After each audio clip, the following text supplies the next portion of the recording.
Hi, everyone. Welcome to Talk is Cheap. None cuts, none censored.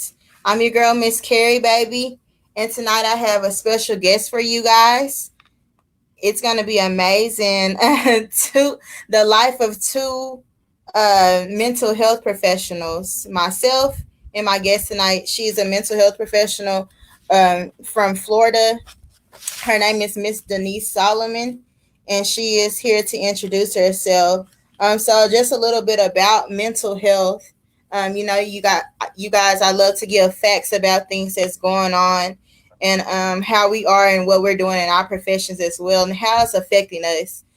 So just a couple of things is just make sure that you're always practicing self care and always doing the things necessary to take care of yourself and your family. And so I would just stay aware of everything that's going on. Especially with this coronavirus, we were both just discussing the differences in our states and how some things are open, some things are not. And we also like to always take the initiative to recognize how it affects our clients. A lot of our clients have schizoaffective disorders, other mental health diseases, bipolar, anxiety is really big at this time, and just wondering about things that's going on in their household and how it's affecting them, and how they're lonely in this time. And I know even with myself, people like, what do you do? I just try to stay busy and do things around the house and everything. And just always keep myself calm and make sure that everything's in line with my day. Yesterday was my birthday. Well, happy birthday to me. But there wasn't pretty much to do besides go out to eat. So I went out to eat with for 20 times. Nah, but it was amazing. And I thank everyone that did tell me happy birthday. I love you guys, and thank you guys for the support.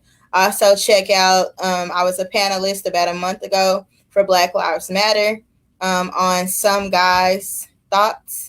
It's by Guy Ramsey. His podcast is really blowing up. You guys check that out.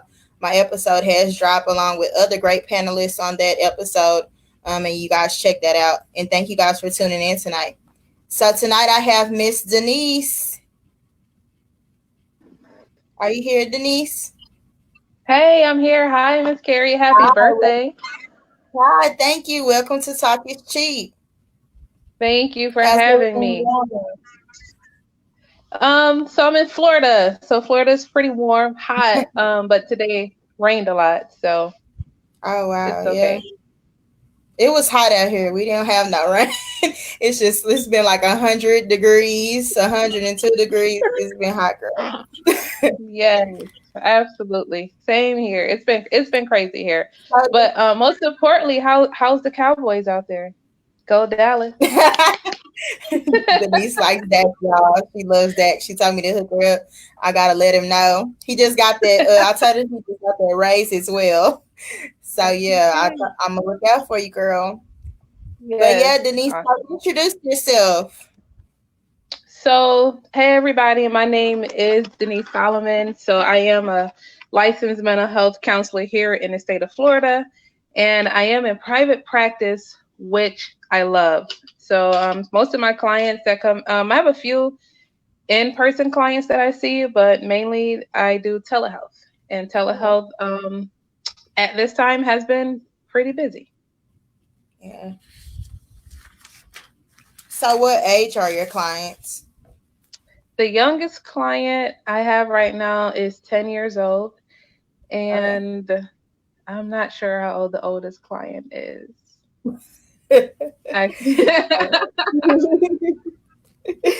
They're like, yeah, it's a lot of them now. So, how many clients do you see? So, let's just jump right in. How many clients do you see on a daily basis? um, Or anywhere, the lowest, oh, weekly, I would say about 20 clients a week. oh About wow, 20, about 20. yeah. Yes. So So the it's, caseload. yes, it's pretty busy, and I love it because this is what I love to do. My practice is called Grow, Empower, and Transform Therapy. Okay. That's good. Um, So when how? I when my, So what is yes. some of the mental health and thing like diagnoses that you like mainly focus on with your individuals? My niche is grief, grief and loss.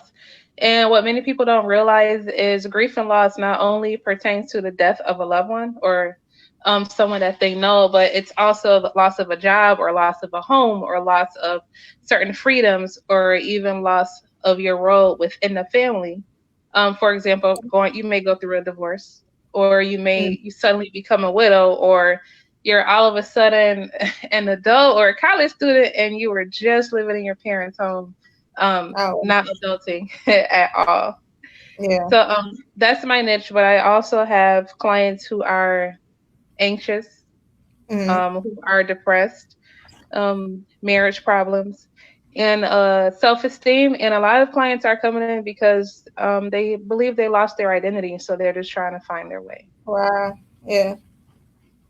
Okay. So what are some things you work on with your client? Like, what does a session with Denise look like doing therapy? Well, well, so if you look at therapy from Hollywood perspective, just throw all that out the window. Okay. So Mhm. I definitely like to be different. I do like talk therapy, and some of my clients like that as well. We complete worksheets in session. We read books in session. We listen to music. I'll assign some clients videos to watch or music to listen to. Sometimes Mhm. we may even go out and exercise. We may have a walk and talk therapy. We may paint. I like to introduce vision boards in my session because I believe therapy just covers everything, the whole person. And what I want my clients to understand is that when they leave my office, they leave with skills and things that they can do when they are at home. And when Yeah. our relationship ends, because therapy is not forever, but when our relationship ends, they are well equipped and well rounded with everything they need. Should they go through this again, they already know what to do to get better. And should they need to come back to therapy, the door is open for them. Yeah, that's great. Just always like we related a lot on how we are with our clients and building rapport with them. And like you said, giving them things to do while they're at home. And especially during this time, like we had a big switch in our jobs from seeing our clients, interacting with them. Hmm. I know I spend time with my clients like 1 to 2 hours a day, weekly with each client. So that's about 5 hours a week. I'm with 2 to 3 clients, or even more. To Wow. now, I'm calling. Now I'm doing telehealth. Now I'm just like, oh, I could just drop off your medicine due to the coronavirus, and it is affecting them because a lot of them do need that more one-on-one time. So you Yes, don't went from a absolutely. 100 person hours, face-to-face hours to, oh, I think I just got 10. Right. So how is that Absolutely. exactly? So how has that affected them? The change in routine. Well, actually, during this pandemic, many people are seeking therapy because Yeah. they're home now, so they're around their families more, and they have more time to think, they have more time to be around one another, and they have more time to reach out for help, especially if they're working from home or not working at all. They could come in and Yeah. say, I really just want to work on myself. I've had these issues for quite some time, and now I have the time to work on myself. And I love it. I think it's great, and I especially think it's great when young people come in and they Mhm. really want to complete the work so they can be a better person as they continue to grow and mature. Yes, that's very important. So how long are like the time for your therapy sessions? Like 30 days, 90 days, like how long can a person stay in therapy? For well, with my clients, it really just depends on them. Okay. So I do recommend at least give it at least 10 weeks, at Okay. least, minimum at least 10 weeks, and then while we continue to go from there, because as you know, when a person come into therapy, they may come in for one thing, and as they work and resolve one thing, then other things may come up, and something else may come up, and something else may come up, or everything can be resolved in just that short amount of time of 10 weeks, and they're okay, and their life becomes more manageable than it was before they came in. Wow. So dealing with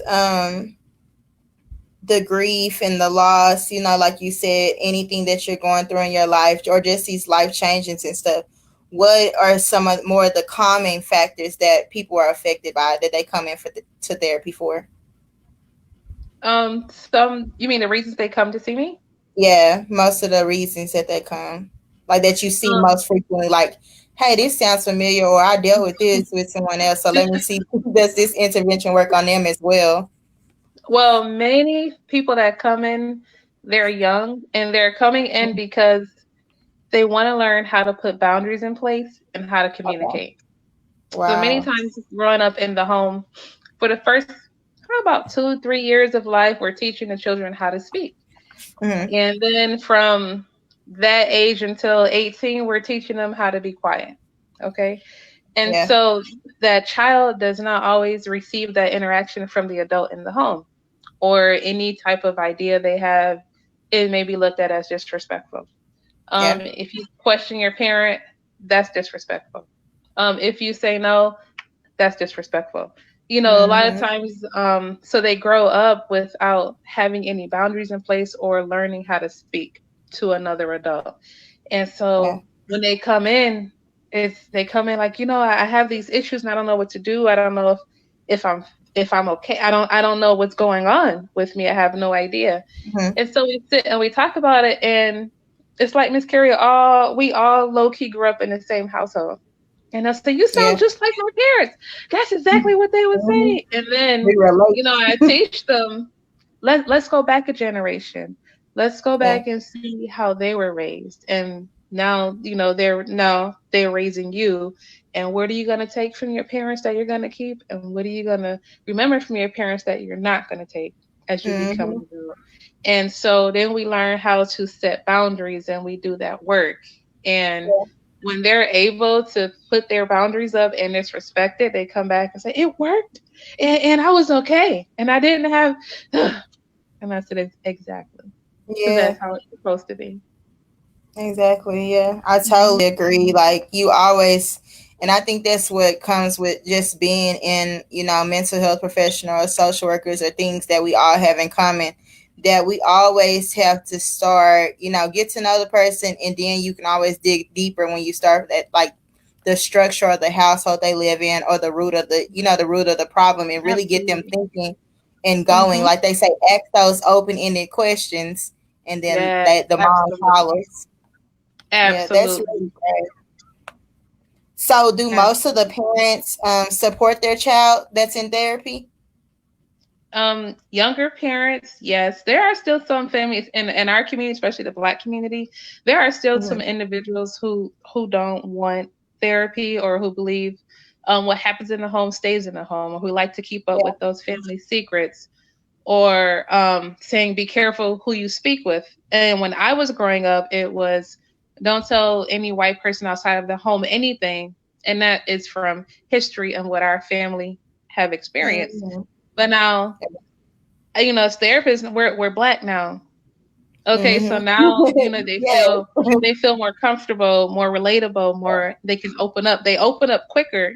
It seems to me they open up quickly, and they're able to get to the root of the problem, and they're able to say comfortably everything they Hmm. need to say. And it makes me feel good, with that trust, and I'm able to really assist this person from point A to B to C all the way down. It feels great. Yeah, and we always have to see ourselves as the backbone of a family that's in need. If that parent isn't there, or even if the parent is there, because sometimes they just need somebody to talk to as well. So Absolutely. just, that's why I really wanted to, see where most of your parents active with your clients. And like you said, your younger ones, yeah, you get a lot of activity. So with those older ones, it's kind of like, I don't want my mom to know, or I don't want this to Right. happen, stuff like that. So, but I completely understand that, because it's like a lot of my individuals, I work with older adults. So Hmm. it's a lot of parents that aren't involved because they feel like, oh, he's grown. he's 30 something, he should have it together. Or yeah, we know he has a mental illness and stuff like that. And it's just like, no, you need to really work on that and be involved and support one another and to really Absolutely. get down to, what's going on. So, Absolutely. what is, I know we hit on it a little bit, but what does your therapy process look like? So when someone reaches out to me for therapy, I like to have a conversation with them first, just to make sure that I'm able to help them in therapy. If I'm Mm-hmm. not able to help them, then I refer them to other people that I know. I try to keep a network of therapists that I know, and say, hey, I have a client that's going to reach out to you, that they take this insurance, that they are able to work with this person, because it would be a disservice for me just to take that person on knowing good Yeah. and well I cannot help them at all. And that's not why I'm in business for. That's not what I'm in business for. Yeah. Mm, nope. I feel you. Nope. So what are So some of your clients' main struggles that you see that they have? they mainly struggle with communication. Yeah. They struggle with boundaries, self-esteem, and confidence. Yeah. Is there like a certain time where there's like your client hardly says anything or you have to pull information from them? And how do you go about doing that? So one thing I had to learn to do was to be comfortable with silence, Yeah. because that client could just be processing what we just talked about, may not know what to say, Mm-hmm. or is truly listening, Yeah. or or may need some prompts. So what I have to do is continue to build that rapport with the client to get to know my client. My Mm-hmm. client may not be a person that is, like you said, forthcoming with information. That's something that I have to learn as well. So Yeah. I like to, see how their day was, see how their week was, ask certain questions about that. Mm-hmm. How was it when they implemented certain coping skills? Did it work or did it not work? Did they complete the homework assignment? I even asked if there's anything that they would like to talk about, today in that session, instead of what we may have planned to talk about already, just to help them to guide that session along, because therapy is really about the client. It's not about me. It's really about the client, and just making sure my client's needs are met. Yeah. Totally agree. Like always just being sure that we're there for our clients and seeing where the areas that are not so strong and just like I said, always advocating for them and being there for them and making them open up because I'm really big on rapport. Like Hmm. people ask me like, what's the best thing about your job? And I'm like, my families, my clients, because they Yes. need me. Like I know, like the struggle, go on Yep. frontline Yep. workers. Like for real, we really are people that want people to that we stay involved and we want other people to be active and involved and stuff because Yes. that's the biggest part of taking your job seriously and doing it effectively is that you always have to have a passion for it and a Yes. passion for helping people as well. And I always feel like it's big for your clients, like how do you get a person to open up and say, oh, I asked them about this. I asked them what kind of, what shoes they like. Like we could start a conversation about something that's really interesting them. Then all of a sudden they don't went from these shoes to this Hmm. is what's going on in my house. And you be like, okay, that's kind of dark. What? Right. So, Absolutely. like, It yeah, can it's change real like quick. different things. Yeah, it can change real quick. And it's different things to get a person to open up and Yeah. bring that connection to life. So, telling you hit a bit about your childhood experience. Tell like how was that? With therapy, like I did go to therapy when I was much, much, much younger. And Okay. as I'm older, I realized like I didn't take it seriously because I had no idea what therapy was. I didn't Mhm. know what I was supposed to do or what it was about. So I was Yeah. like, oh, okay, it was yeah, it was yeah, I would say like, yeah, no, what really was not engaged, because I really wasn't engaged. Yeah. Then some years after that, I went again when my sister passed away. I Okay. found it to be very helpful, and I was like, "Oh man, this is so great." Okay, so this is what therapy is. And at that time, again, I didn't want anybody to know. No one to know. I didn't want anybody in my family to know I was in therapy. So I Mm-hmm. walked in and my cousin was the receptionist, and I was just like, "Hey, cuz." She was like, "I won't tell anybody you're here. It's confident." And she explained the confidentiality to me, and I was Mm-hmm. able to go whenever I needed to go, and on my appointed days, and to work through that. I'm like, oh my gosh. And then fast forward, as I'm in my adulthood, I was Yeah. in a very abusive relationship, and Mm-hmm. so once that ended, I went to therapy again. And so from that time, I already knew what therapy was about, and I Yeah. was so comfortable with going to therapy. In fact, I always talk to my daughter about going to therapy, about talking to her school counselor, about talking to people, about Yeah. her feelings, because I didn't want her to grow up like how I did. Mm-hmm. Hush, don't talk to anyone, don't trust anyone, don't talk about your feelings, and Wow. Yeah. don't share the family secrets. We killed the family secrets. So there's no, Mm-hmm. yes. Yeah. So Blew it do you all so up. do you feel like that was like your motive or your reasoning of why, like how you grew up affected, like, oh my God, I don't want anybody to know. I can't share anybody. I don't feel like I can vent to anybody about this because they might look at you different type of thing. Or how did you feel about that? Like, what was the reasoning? Absolutely. I was so scared. I didn't want to go against the family. Oh, Did okay. not want, like, the first time I told my family no, my heart was beating so fast. Mm-hmm. I was like, I just said no, and nobody died, nobody was bleeding from the ears, like everybody was okay. It Yeah. was me who didn't have the same values in place that I help people with. I didn't have that, so a lot of it I Wow. can really relate. And Yeah. again, it was how we grew up and how we was raised, and go back a generation and go back a generation, and just Mm-hmm. really look at all that, and then from there you can really tell what you want to keep and what you don't want to keep and what you Yeah. want to change. Yeah. Absolutely. So, with working through therapy, like you said, you felt really good. Now, what are some things that helped you through it? And how long were you in therapy? I know you said you went a couple of different times. Was each session shorter or longer than the last one? Each session when I went, it was about the same. Mm-hmm. The longest one I was in is when with the death of my sister. So that was the longest therapy I was in. Mm. And what really helped is the activities that I did, because art was introduced Oh, there, okay. and a lot of the homework assignments, and really a lot of self reflection, and just looking at Okay. myself and what I want for myself and my future. So that Yeah. those really helped a lot. Just looking at those things and just putting it into perspective. So, how did you feel about like being a therapist and now I need therapy? What was going through your mind there? Love it. Because Yeah. again, I'm human, and God has given each one of us this gift. Mm-hmm. And if you're out there, you have it, and I need you, I'm coming to you, because I'm definitely going to use it. So I love my support system that I have, and when I need to talk, um, I need to talk, and they're going to tell me straight.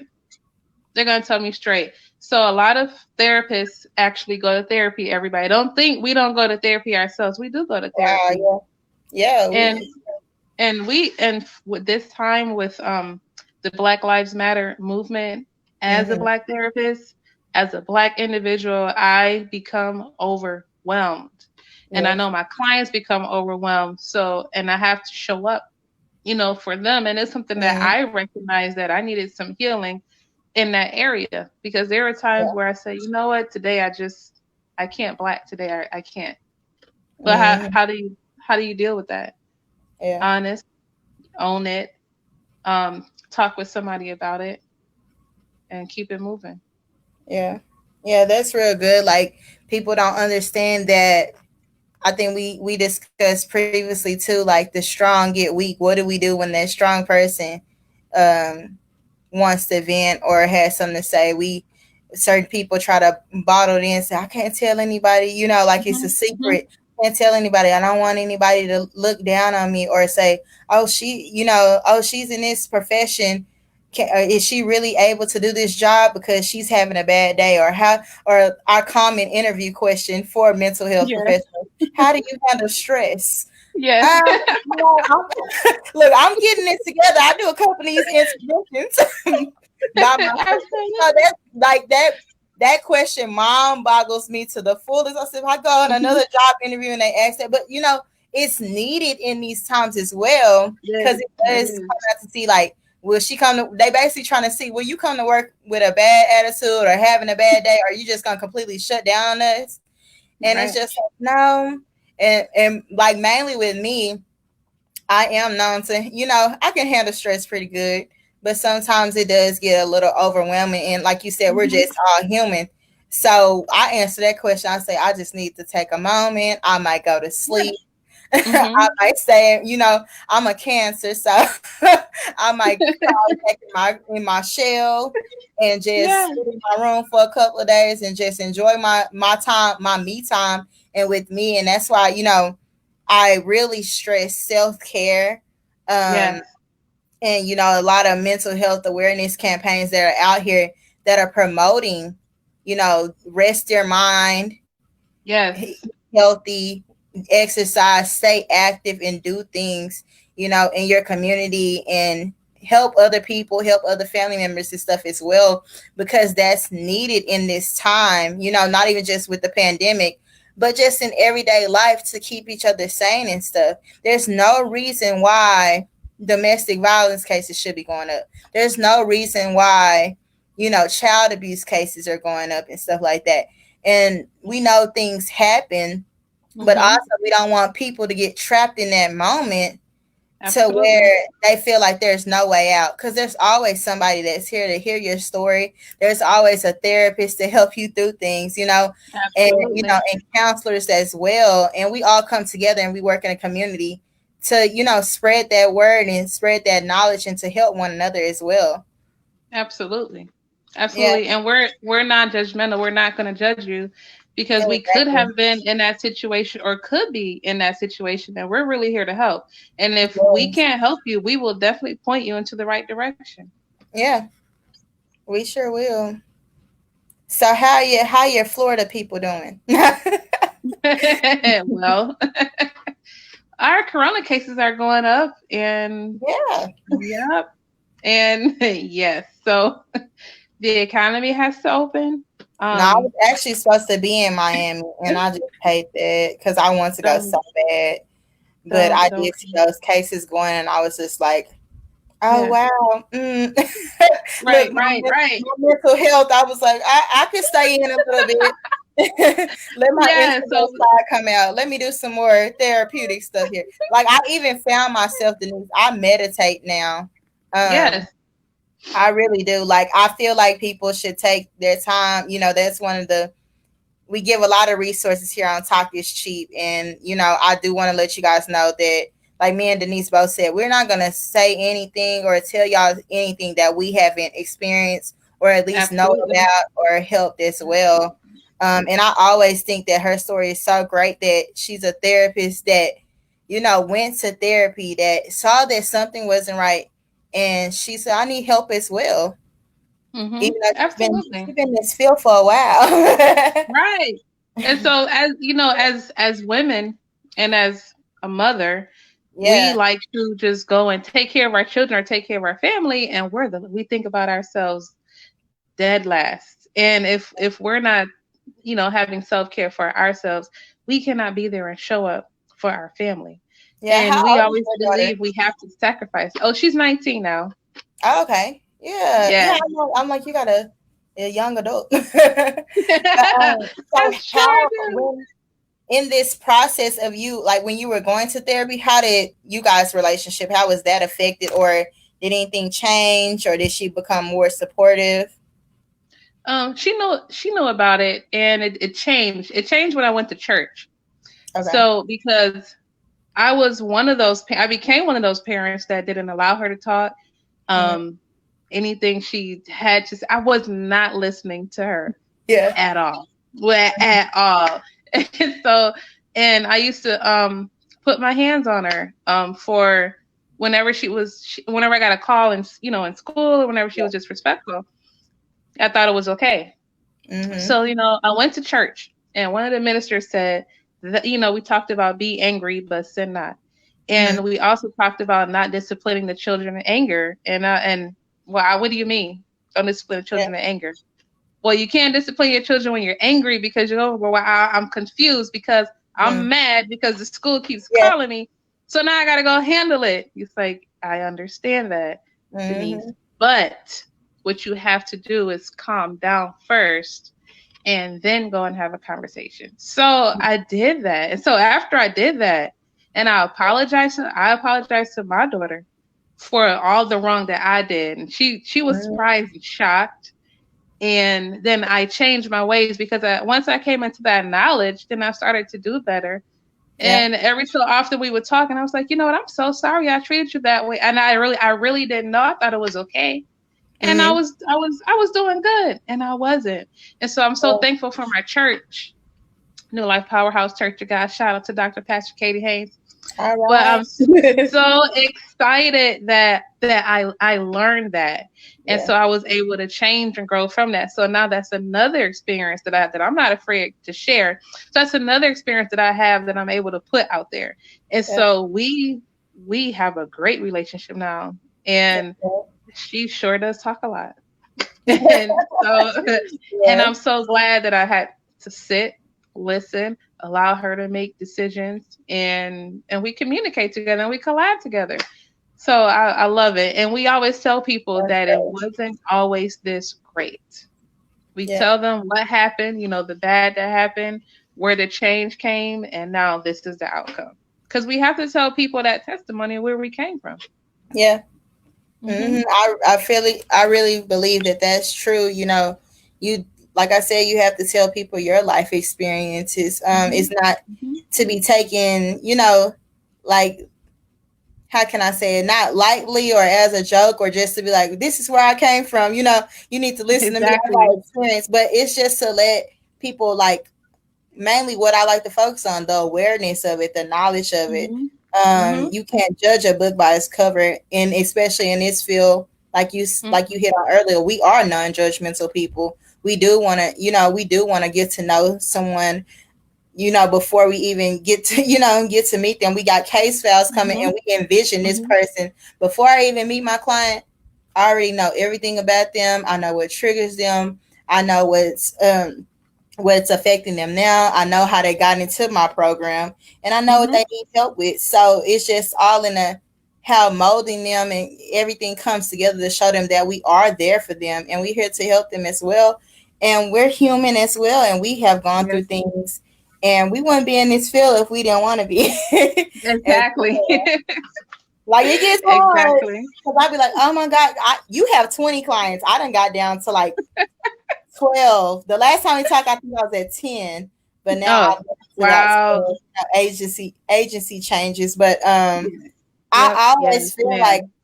I would sit up there and tell my family, like, oh my God, it's been stressful or I've been busy because I have so many people. Like, I feel like I have their lives in my hands. Like, I'm not God, but I do feel like That's they are that's what part it of my feel like family. at times.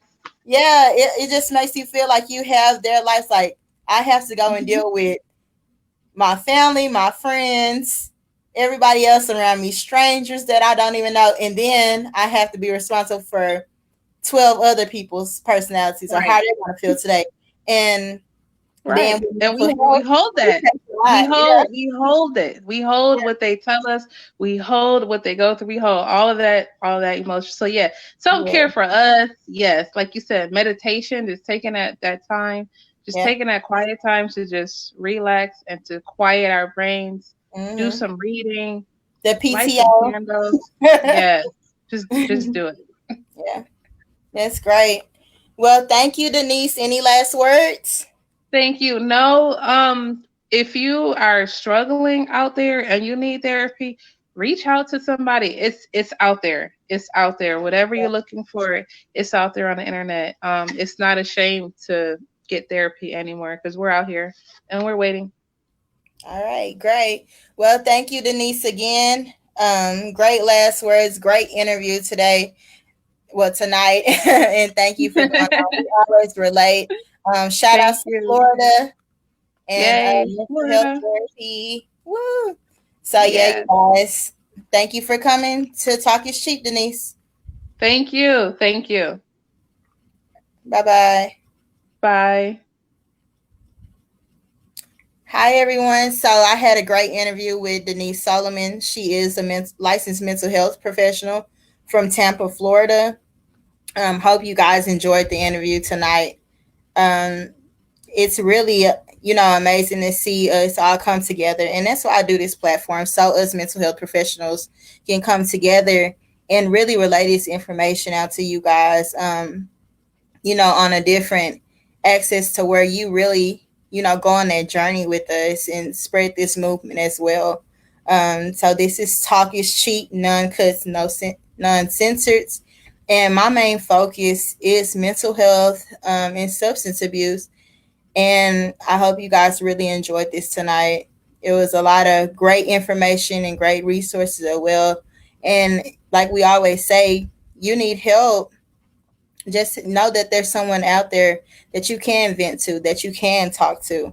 I know I find myself struggling sometimes, like, oh my God, it's been crazy, or I'm going through a lot of things, but I do always, like I said, meditate or my self care, or have that one person or two people that are good to talk to and you can relate. You just need that listening ear. So thank you guys. And shout outs to Timothy. He said, I love this. Thank you so much. And thank you guys for your support. I love all my viewers. I love everyone, all my clients, and all my fellow mental health professionals. So next week, I do have another great guest coming. Like I said, all month long. It has been great. So this is Talk is Cheap. None cuts, no censors. And I'm out. Thank you.